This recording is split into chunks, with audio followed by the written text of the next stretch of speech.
Hey folks, my name is Jake. Welcome to Canadian Cutting Edge. Please consider subscribing if you've not subscribed yet to the channel. That really would help me out an awful lot, and I appreciate it. Big thank you to my Patreon supporters. You guys are the best. What are we looking at today? We're looking at the luna-lite by Real Steel Knives, designed by Poltergeist Works. There are G10 versions with, I don't know, almost 10 different colors or so. Some of them are exclusive to different places, so you can find them all over the place. D2 steel is the main steel. They've got versions with Bowler and 690. They've got versions with S35VN. They've got titanium handles, solid carbon fiber, G10 of course, and olive wood. I've ordered one of the olive wood ones. The only place that has them is Messer Und Co from Germany. So I had a friend in Germany order one for me, and I have to pay to get it shipped here as well. So I don't mind paying full price for that because I really like this knife. And I just found out from Real Steel, they're making a frame lock version of the same design. I really hope they also make a liner lock version. Like, this is a really good design, and I hope they make a large version of this knife. This knife is well within the 3-inch laws that some places have, and as a slip joint, it's, pretty much legal everywhere in the world that you're allowed to carry a knife. The luna-lite is a knife that you can carry, and the price that it starts out with for the D2 version and G10 is really quite budget friendly. So let's get to the tabletop and take a look at this thing. Keep watching.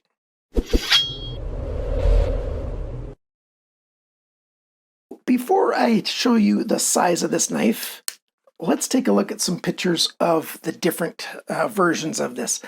This picture has, a number of the G10 colors. Look at them all. It's just a rainbow of fruit flavors.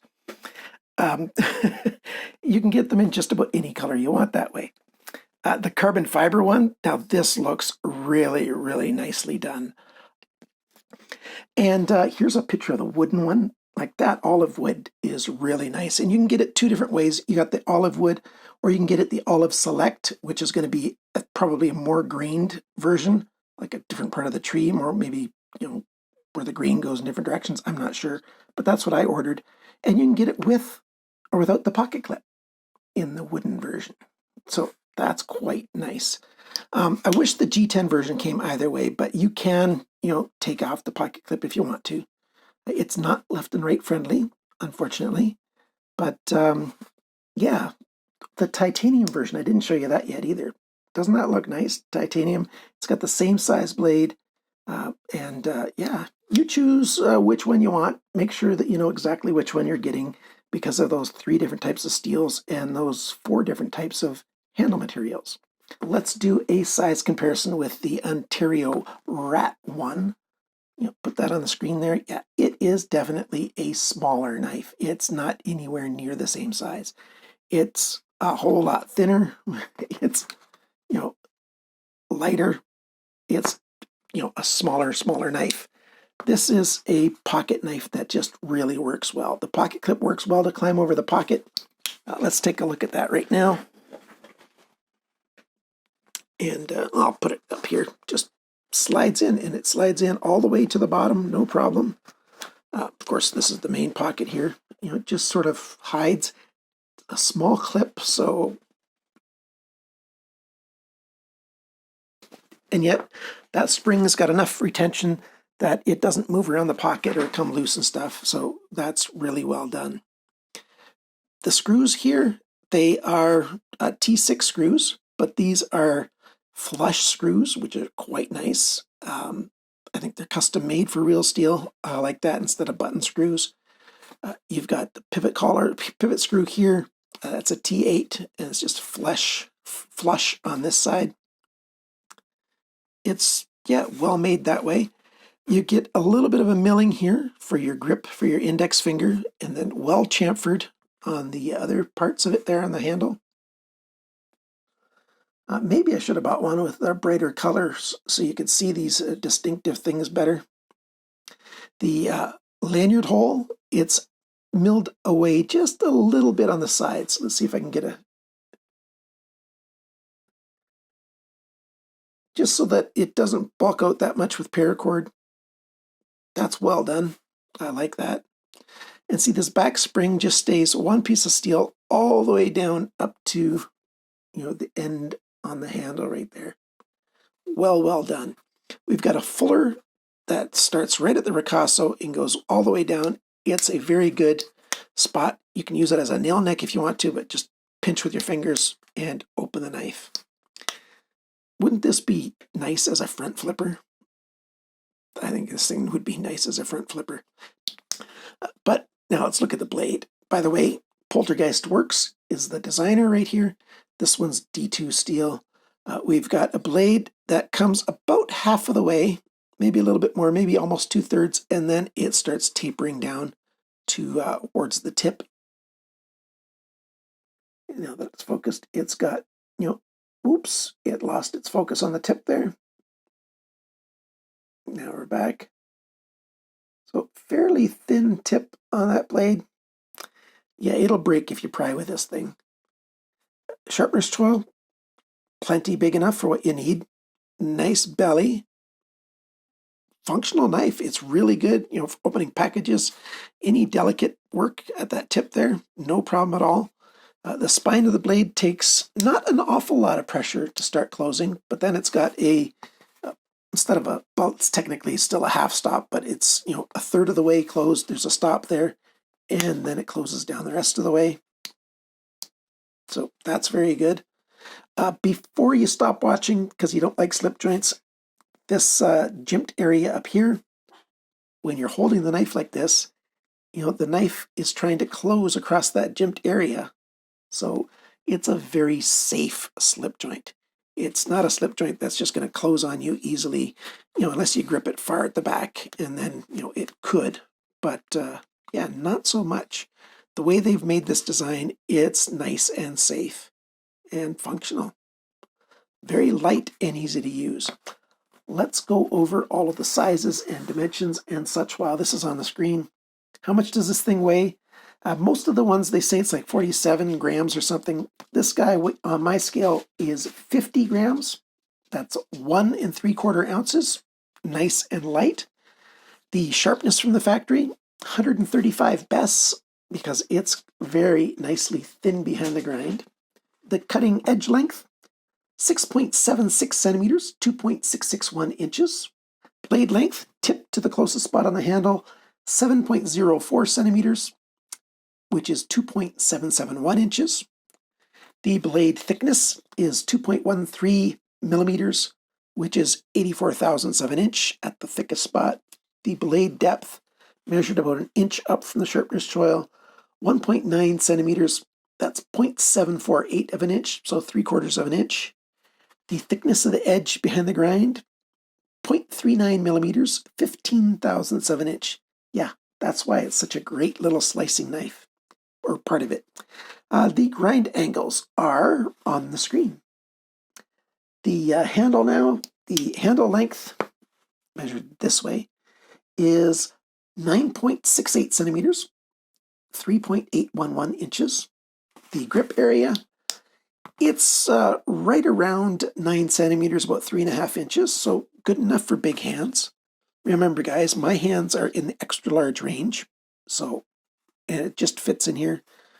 It's just a little bit into the extra large range, so anybody with large hands, men's large or smaller, you're going to easily find this thing quite nice to use. The handle thickness, it's 8.94 millimeters, so basically 9 millimeters. That is 0.352, so just over 1/3 of an inch thick. The knife depth and the handle depth are the same thing because it's widest right here. That is 2.36 centimeters, 0.929 of an inch, so just under an inch thick, or deep, I should say. And the total length of this knife is 16.82 centimeters, which is very close to 6 5/8 of an inch.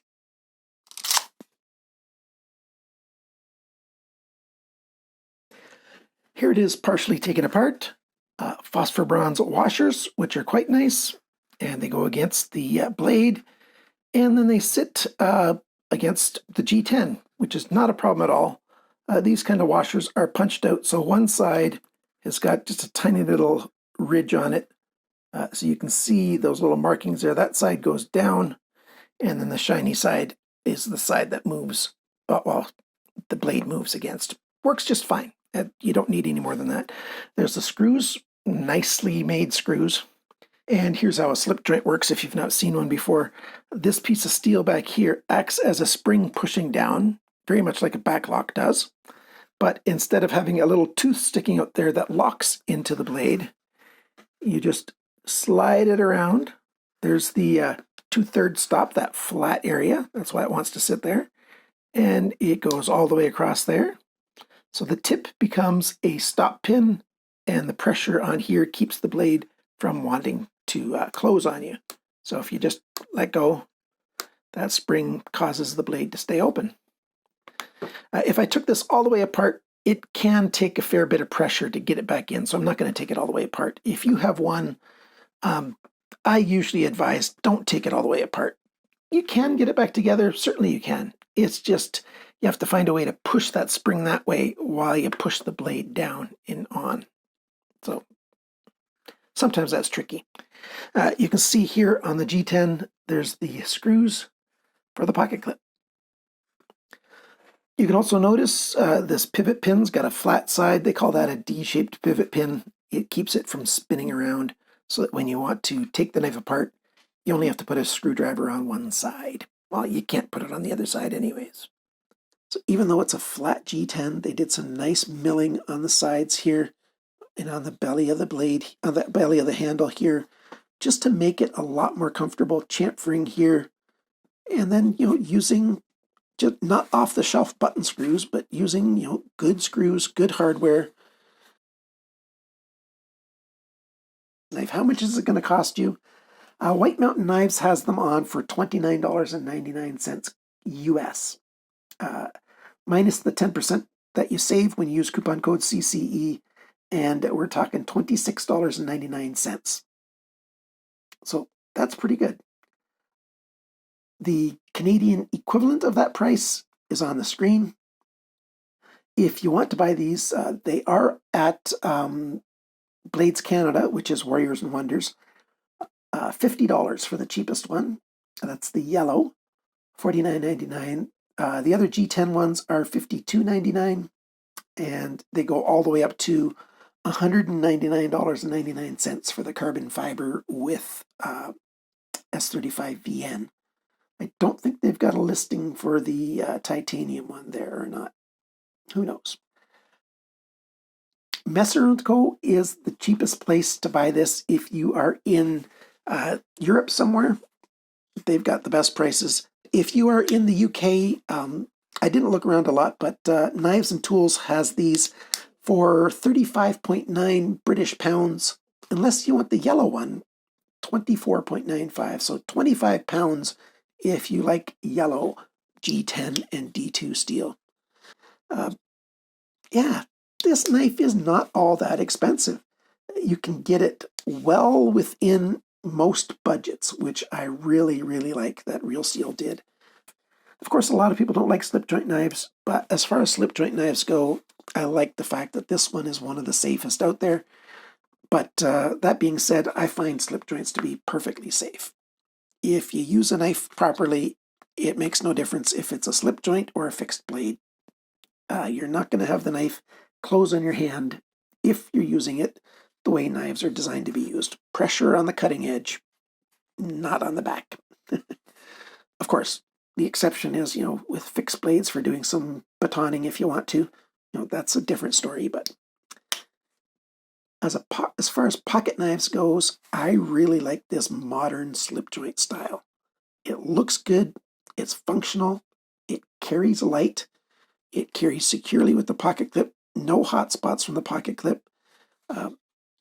Nice thin blade for slicing, clean designs, nice lines, and easy to use in terms of it doesn't feel awkward or uncomfortable. It's a good knife. I'll just go over a few of the things again that I really like. I like that they inset for the lanyard there. I don't usually use lanyards, but it's better that way if they do. Even though it's a flat, what would I change on this thing? Maybe make the back spring a little bit stronger. I would like that to be a little bit stronger. Maybe make a backlock version of this knife as well. They could make it just as small as a backlock, and that would be really cool, I think. The design is awesome. You know, I know one guy, he's trying to get every single one of these knives because he likes the design so much, and he's got most of them already. So that's really nice. A larger version would be cool, and different, locking versions. Real Steel, you and Poltergeist Works have come out with a winner. This, in my opinion, is a very, very nice knife. I like the full flat grind. That nail nick in there, or fuller nail nick, looks really good. Yeah, I'm going to be carrying this knife quite a lot. I like, a knife this size, very discreet, especially in the summertime if I've got, light, like swim shorts kind of shorts on. This knife can easily be carried in that kind of scenario, and, people won't even notice that it's there, and yet it'll be available for when I need it. So there you go. Thank you so much for watching my video. Thank you for liking, sharing, commenting, and subscribing. And remember, friends, always cut towards your chum, not your thumb. Happy holidays. Merry Christmas. Bye for now.